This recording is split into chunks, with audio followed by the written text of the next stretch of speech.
भाई और बहनों, दर्शकगण, श्रोतागण, मातृशक्ति को नमन। इस विशेष जीवन उपयोगी, शिक्षाप्रद, जीवन की धारा, जीवन की दिशा बदलने वाला कार्यक्रम में आप सभी का हार्दिक स्वागत है, अभिनंदन है, सत्कार है। कार्यक्रम है, हम प्रतिदिन नए नए जीवन उपयोगी विषयों के ऊपर जो बच्चों के लिए, युवाओं के लिए, बुजुर्गों के लिए, महिलाओं के लिए, युवकों के लिए, युवतियों के लिए, सभी के लिए नई नई बातें, नए नए विचार हम आपके सामने परोसते हैं बंधुओं। उससे हमारा जीवन अच्छा बने, यही पुनरुत्थान कार्यक्रम का जो है मुख्य लक्ष्य है। तो आज का जो विषय है, बाल पीढ़ी का संस्कार निर्माण करना, ये आज का विषय है।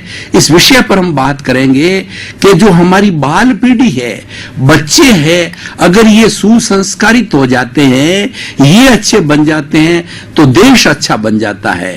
और बच्चे के लिए कहा गया है कि बच्चे की प्रथम पाठशाला उसकी माँ होती है।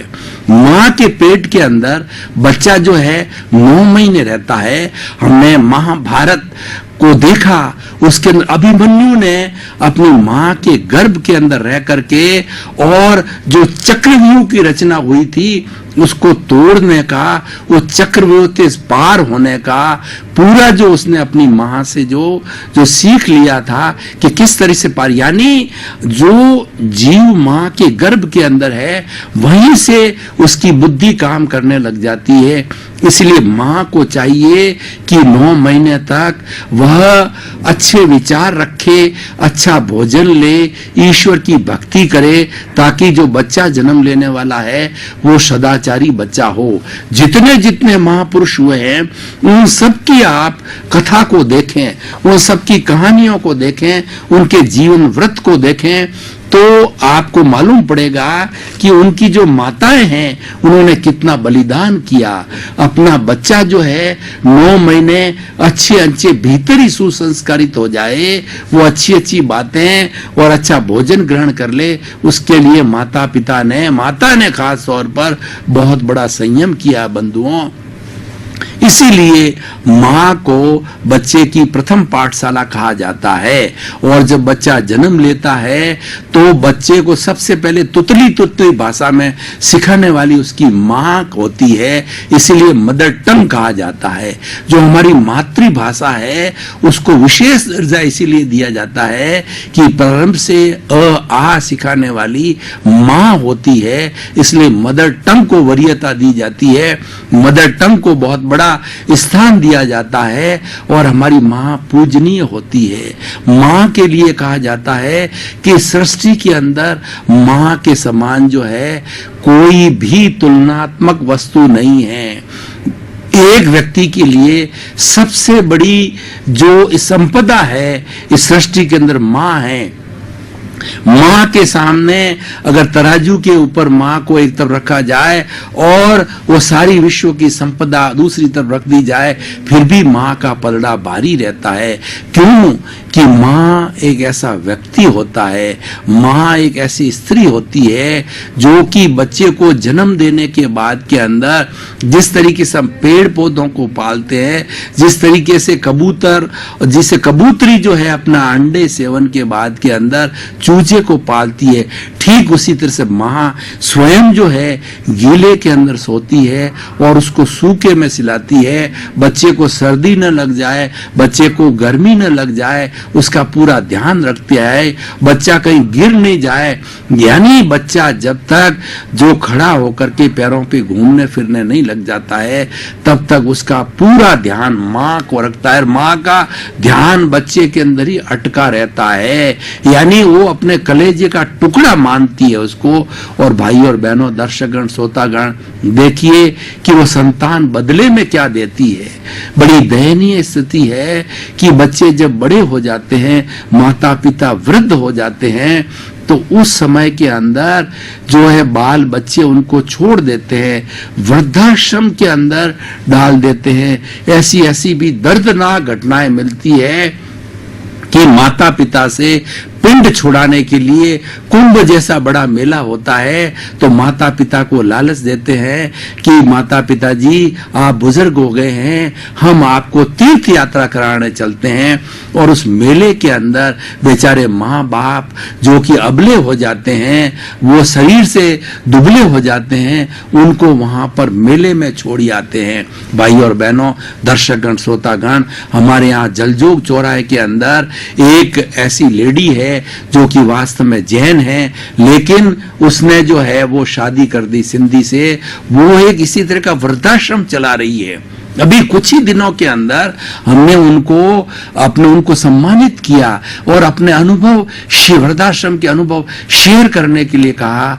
तो उसने ये बताया कि हमारा वृद्धाश्रम 70 साल की उम्र के बाद के स्त्रियों के लिए अलग व्यवस्था, पुरुषों के लिए अलग व्यवस्था, और हम निस्वार्थ रूप से वो अपना सारा पैसा लगाती है, हस्बैंड की भी सैलरी लगती है और उसकी सास भी उसमें बड़ा सहयोग करिए। देखिए बंधुओं, ऐसी ऐसी महिला हैं, पूजनीय है, अनुकरणीय है, वंदनीय स्तुति है, जो ऐसी ऐसी स्वयं सेवा करती, खुद की संतान नहीं करती है। वो उन्होंने अनुभव बताए कि पिछले कुछ वर्षों के अंदर जो लगभग 7 जो है लोगों की हमारे यहाँ डेथ हो गई, तो हमारे पास में पूरा पता, जब हम उसका एडमिशन करते हैं वृद्ध का, तो पूरा पता लिखते हैं, फोन नंबर लिखते हैं, तो 5 तो उसके परिवार के बाल बच्चे डेड बॉडी को लेने के लिए आए और 2 ने रेस्पॉन्स नहीं दिया। हमें स्वयं जो है डेड बॉडी का दाह संस्कार करना पड़ा। बंधुओं, भारत एक ऐसी जगह है जहां पर वृद्धाश्रम नहीं होने चाहिए, क्योंकि हमारे वरिष्ठ नागरिक है, हमारे लिए अम्ब्रेला है, हमारे लिए पूजनीय है, हमारे लिए ईश्वर है, हमारे लिए भगवान है। और हमारी भारतीय संस्कृति कहती है कि माता पिता से बढ़कर इस संसार के अंदर कोई तीर्थ नहीं हो रहा है। भाई और बहनों, दर्शकगण, ये बात मैंने क्यों कही कि ये हमारी जो बाल पीढ़ी है, ये सारे जब संस्कार हम उसको नहीं देंगे, तब तक किस तरीके से वो अपने माता पिता की सेवा करेगा। तो हम बाल पीढ़ी की बात कर रहे थे कि हमारे छोटे छोटे बच्चे हैं, हमारे जो किड्स हैं, उन किड्स को हम प्रारंभ से ही जो है अच्छी बातों में ढालें। 3 बातें होती है, वृत्ति, प्रवृत्ति और प्रकृति। वृत्ति का मतलब होता हम एक्टिविटी जो करते हैं, खाने की, पीने की, सोने की, बैठने की, पढ़ने की, सोचने की, खेलने की, ये सब वृत्ति कहलाती है। और उसको बार बार हम करते हैं तो ये प्रवृत्ति कहलाती है। जैसे कि हम प्रतिदिन सूर्योदय से पूर्व उठते हैं, एवरीडे उठते हैं, ये प्रवृत्ति है। और इसका रिवर्स देखें कि बच्चा प्रतिदिन 10 बजे उठता है, जब स्कूल जाना हो तो मजबूरी में माँ उसको पकड़ पकड़ के उठाती है, स्नान कराती है, कई बार उसको हिलाती है, ये तो मजबूरी में करता है, वो उसका स्वविवेक नहीं है। तो वो ये प्रवृत्ति इस तरीके से अगर कोई भी व्यक्ति अपने जीवन के अंदर 10 दिन, 15 दिन, महीने भर लेट उठना प्रारंभ करे, तो उसकी प्रकृति बन जाती है, उसकी आदत बन जाती है। जैसे हम व्यसन की बात करें कि आज हमारे स्कूलों के अंदर, कॉलेजों के अंदर जो बाल पीढ़ी है, टीनेजर्स है, वो किसी कुसंगत में पड़ जाते हैं। इसलिए कहा गया है, man is known by the company he keeps. व्यक्ति संगत से पहचाना जाता है। हमारे राजस्थानी में भाई और बहनों, दर्शकगण, श्रोतागण, कहावत है कि कालियर कने बैठे तो कालियर गुण लेवे, गोरिये कने बैठे तो गोरियर गुण लेवे। कालिये का मतलब होता है बदमाश व्यक्ति, गोरिये का मतलब होता है सज्जन व्यक्ति। तो जैसे पास में बैठता है वैसे वह गुण लेता है। तो उसके भाग्य से कहिए या उसकी गलत लाइन से वह कुसंगत के अंदर पड़ जाता है बच्चा, तो वह अपराधी बन जाता है। इसलिए प्रारंभ से हमारे जो टीनेजर्स है, 14, 15, 19, 20, कॉलेज की एजुकेशन तक की ये सब बाल पीढ़ी की अवस्था होती है। और स्कूलिंग तो बहुत ही जरूरी है। हमको ये देखना है कि छोटा बच्चा है, वो स्कूल जाते समय क्या रोता तो नहीं है, वो स्कूल जाने में इंटरेस्ट लेता है कि नहीं लेता है। बच्चा स्कूल जाने में आनाकानी करता है, रोता है, और स्कूल जाकर के भी वो ध्यान से नहीं पढ़ता है, वहां ऊँघता रहता है। तो भाई और बहनों, ये मानना चाहिए कि ये बच्चा आगे जाकर के वो कोई अच्छा इंसान नहीं बनने वाला है। और प्रारंभ से ही बच्चे के अंदर इंटरेस्ट जागृत होता है, वो स्वयं कहे, वो स्वयं उठे समय से और माता पिता को ये कहे कि मेरा टिफिन बनाइए, मेरा वैन आने वाली है। वो स्वयं अपनी तरफ से नहाता है, स्वयं अपने कपड़े प्रारंभ से ही धोना प्रारंभ कर लेता है। तो ये मानिए कि बच्चा आगे जाकर के कोई महापुरुष बनने वाला है। इसीलिए संस्कार, संस्कार किसे कहा जाता है? संस्कार को हम विचार भी कह सकते हैं, गुण भी कह सकते हैं, थॉट भी कह सकते हैं। और संस्कार को हम एक धारणा के रूप में दार्शनिक दृष्टि से माना गया है कि हमारे धारणा मतलब धारण करना, हमारे भीतर जो है अच्छे अच्छे विचारों का जो बीजारोपण करना, अच्छे अच्छे विचारों का स्टॉक करना, अच्छे अच्छे विचारों की रखना, ताकि कभी काम पड़े तो उनकी स्मृति करके उनको काम लिया जा सकता है। तो कुल मिलाकर के संस्कारों का मतलब यह है कि अच्छे अच्छे गुण का बीजारोपण करना संस्कारित कहलाता है। बच्चे में प्रारंभ से ही अगर वह झूठ बोल रहा है तो उसकी मेरिट्स डिमेरिट्स, उसके लाभ हानि, उसमें स्वविवेक पैदा करना चाहिए, उसमें हे उपादेय की भावना जो जागृत करना चाहिए कि ये जो तुम झूठ बोल रहे हो तुम्हारे लिए ये अच्छा नहीं है और तुम जो सत्य के रास्ते पर चलो। हम उदाहरण ऐसे बहुत से आते हैं, महात्मा गांधी का उदाहरण है, वो टीनी एज के अंदर, छोटी अवस्था के अंदर किसी कुसंगत में पढ़ करके बीड़ी पीना सीख गए, लेकिन वो महापुरुष बनने वाले थे। उनके ध्यान में आया कि ये मेरी कुसंगत के कारण हो गया।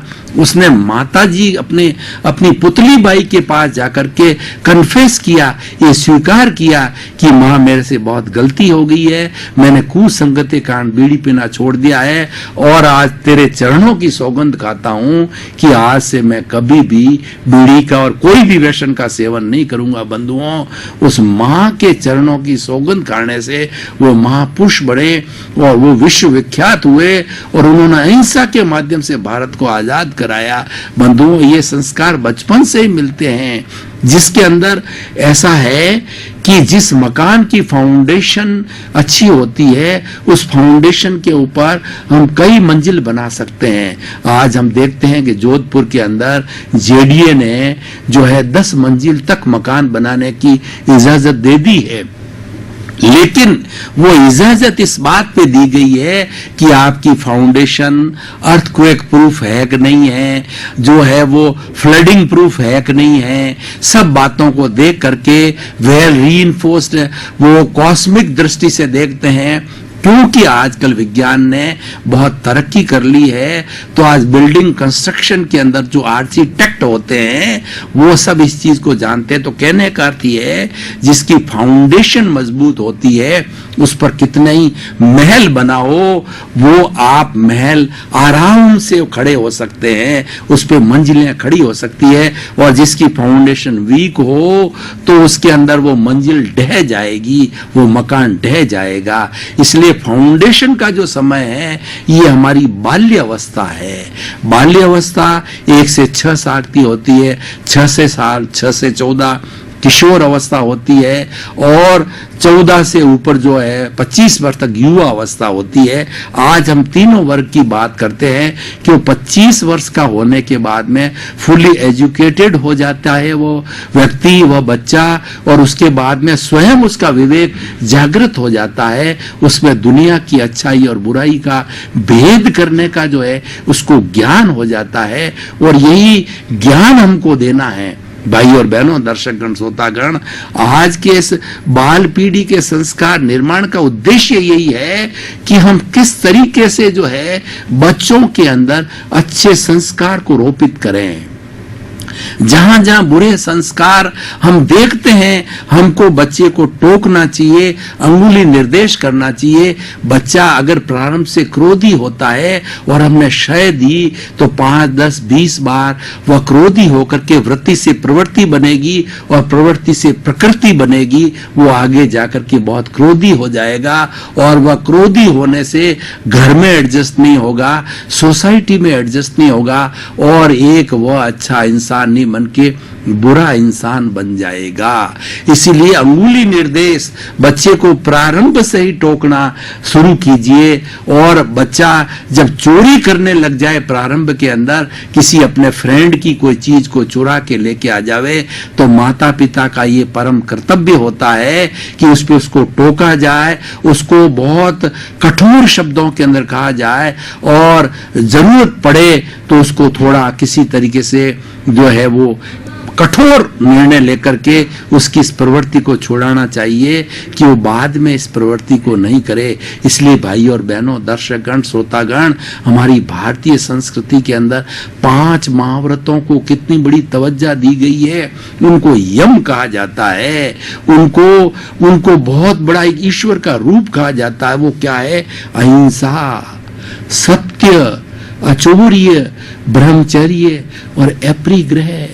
प्रारंभ से हम बच्चों को ये शिक्षा दें कि तुम्हें अहिंसावादी बनना है, किसी भी प्राणी को अपनी तरफ से कष्ट न दिया जाए, ये प्रारंभ से ही बच्चा सीख लेता है तो बहुत बड़ा आगे जाके अहिंसावादी बनता है।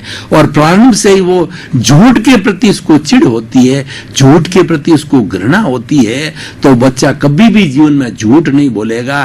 क्योंकि जो ये बाल अवस्था होती है, एक खुली पुस्तक की तरह होती है, ये खाली स्लेट होती है। इस स्लेट पर हम जैसा लिख देते हैं वैसा ही वो व्यक्ति बनना चालू। स्लेट पे लिखना ये संस्कार का बीजारोपण होता है। खुली पुस्तक पर कोई भी लिखना अर्थ का होता है कि हम अच्छे संस्कार रोपित कर रहे हैं। जैसे कि भाई और बहनों, दर्शकगण, श्रोतागण, माली लोग होते हैं ना, माता पिता एक माली की तरह होते हैं। माता पिता अच्छा जो माली होता है, अच्छे पौधे को उसको जानकारी है पौधों की, बॉटनी का वो विशेषज्ञ होता है, तो वो किस किस्म का जो पौधा होता है, अच्छा पौधे का वो सिलेक्शन करके लाता है और फिर उसके जो है जड़ के अंदर वो खाद देता है। और खाद कितनी दी जानी चाहिए, कितनी गहराई तक दी जानी चाहिए, फिर उसके ऊपर पानी पिलाता है, कितना पानी पिलाया जाए, फिर उस पर वो गाड़ लगाता है। और इस तरीके से जब वो वृक्ष के रूप के अंदर आता है तब तक उसी देखभाल ठीक माता पिता एक बच्चे के लिए माली की तरह होते हैं और उसको संस्कार माता पिता सबसे ज्यादा देते हैं। माता जो है वो एक मार्गदर्शक का कार्य करती है और पिता एक अम्ब्रेला की तरह कार्य करता है। अम्ब्रेला जब हमारे ऊपर होता है तो कितनी ही बरसात हो, हम आराम से सुरक्षा से चल पड़ते हैं। पिता को अम्ब्रेला कहा गया है। पिता कमा कर लाता है, माता गृहिणी का काम करती है, माता अच्छा अच्छा भोजन खिलाती है, अच्छे अच्छे वस्त्र पहनाती है और उन सब की व्यवस्था पिता करता है। इसलिए माता और पिता को जीवन के अंदर कभी भी हम नहीं भूल सकते। हमारी भारतीय संस्कृति कहती है कि माता पिता के जो चरणों को रोज धोकर के वो पानी पिया जाए तो भी एक बच्चा जो है उस ऋण से उऋण नहीं हो सकता। ऐसी भाई और बहनों हमारी संस्कृति है। हमारी संस्कृति महान संस्कृति है। इसलिए भारत धर्म गुरु देश हुआ और भारत ने पूरे विश्व को मानवता का पाठ पढ़ाया। और हमारे यहाँ पर जितना फैमिली सिस्टम है, विश्व के 200 देशों में तो 20-25 कंट्री में जाके आया हूं और मैं आपको दावे के साथ कह सकता हूं कि जैसा फैमिली सिस्टम, हमारा संयुक्त परिवार जो है, हमारी प्रथा कहिए या व्यवस्था कहिए, ऐसी विश्व के किसी भी देश में नहीं है। वहां न्यूक्लियर फैमिली है, हस्बैंड वाइफ है, वो कभी भी किसी को छोड़ सकते हैं, किसी को अपना सकते हैं, बच्चे को अडॉप्ट कर सकते हैं, बच्चे को बच्चे गृह में भी जाकर के छोड़ सकते हैं। वहां पूरी आजादी है। यानी उस बच्चे के और उसके बीच में आत्मीयता नहीं होती है। और भाई और बहनों, दर्शकगण, श्रोतागण, मैं एक बात और बताना चाहता हूं आपको। विशेष गूढ़ता की बात यह है कि बच्चा जब तक 10 साल का नहीं हो जावे, जब तक बाल्यावस्था के अंदर उसको हॉस्टल में भर्ती नहीं कराना चाहिए। कई माता पिता मॉडर्निटी के हिसाब से कि मेरा बच्चा अच्छा बनेगा और वो बच्चे को छोटा कोमल 5, 6, 10 साल का बच्चा होता है हॉस्टल के अंदर बात डाल देता है। अब उस बेचारे को माता पिता का प्रेम जो प्रेम घर में मिलता है वो हॉस्टल में कहाँ मिलेगा। वो हॉस्टल तो एक दाई का काम करती है। दाई का काम क्या होता है कि जब बच्चे का जन्म होता है तो दाई जो है उस बच्चे को निकालना जो है वो, और उसका नाड़ा काटना, गर्भ से निकालना, यही काम कर सकती है। लेकिन मातृत्व जो दिया जाएगा वो माँ दे सकती है। दाई कहाँ से देगी? प्रेम जो माँ के अंदर 9 वर्ष गर्भ में रखा तो माँ को कलेजे का टुकड़ा हो जाता है बंधुओं। इसलिए हमको संस्कार ये दिए जाना चाहिए। और हमारा फैमिली सिस्टम कितना सुंदर सिस्टम है बंधुओं। घर के अंदर बच्चा देखता है माता पिता, दादा, भाई, बहन, नाना, नानी, और जब वो शादी हो जाता है तो मल्टीप्लिकेशन होता है। और ऐसा कहा जाता है कि 7 जन्मों का 7 फेरे है, वो इस बात के प्रतीक है कि ये हस्बैंड वाइफ 7 जन्म तक आने वाले समय में जो है वो पति पत्नी के रूप में रहेंगे। कितनी बड़ी हमारी मान्यता है बंधुओं। मैं मेरी बात कहना चाहता हूं कि मेरे को शादी को 52 वर्ष हो गए। हमारे माता पिता ने जो है हमको ऐसे संस्कार दिए, सादगी के संस्कार दिए कि 52 वर्ष के अंदर मुझे ऐसा लगता है पत्नी पत्नी के रूप के अंदर हमको 52 ही दिन हुए हैं। और मैं तो आजकल जो बच्चे उन सबको आशीर्वाद देता हूं 50-50 का। जो नए कपल होते हैं भैया 50-50 का फॉर्मूला कहो जो है शादी का, मैं उनको अर्थ बताता हूं कि शादी का अर्थ होता है पहले सम्मान। इसको सम्मान दो और सम्मान लो। 50% तुम दो, 50% तुम्हारा देगा। भाई और बहनों, दर्शकगण, श्रोतागण, आपका बहुत बहुत धन्यवाद। प्रतिदिन आप अच्छी संख्या के में उपस्थित होकर के कार्यक्रम को देख रहे हैं। इस कार्यक्रम का उद्देश्य यही है कि हमारे जो मानवीय मूल्य गिर रहे हैं, आज हमारी पीढ़ी कहाँ जा रही है, हमारी मूल संपत्ति है वो कहाँ जा रही है, वो इंटरनेट और टीवी में उलझ गई है। उनको हमें संस्कार देना है कि वो माता पिता के लिए, बड़े बुजुर्गों के लिए, भाई बहनों के लिए, समाज के लिए सेवा का कार्य करे, कुल मिला करके वो अच्छा इंसान बने। ऐसे ऐसे कार्यक्रम दिए जाते हैं। जगत कल्याण हो, सबका कल्याण हो, आप सभी को सुख मिले, आनंद मिले। सर्वे भवन्तु सुखिनः, सर्वे भवन्तु निरामया। जगत कल्याण के बाद आप सभी के प्रति मंगल भावना, शुभकामना। ओम।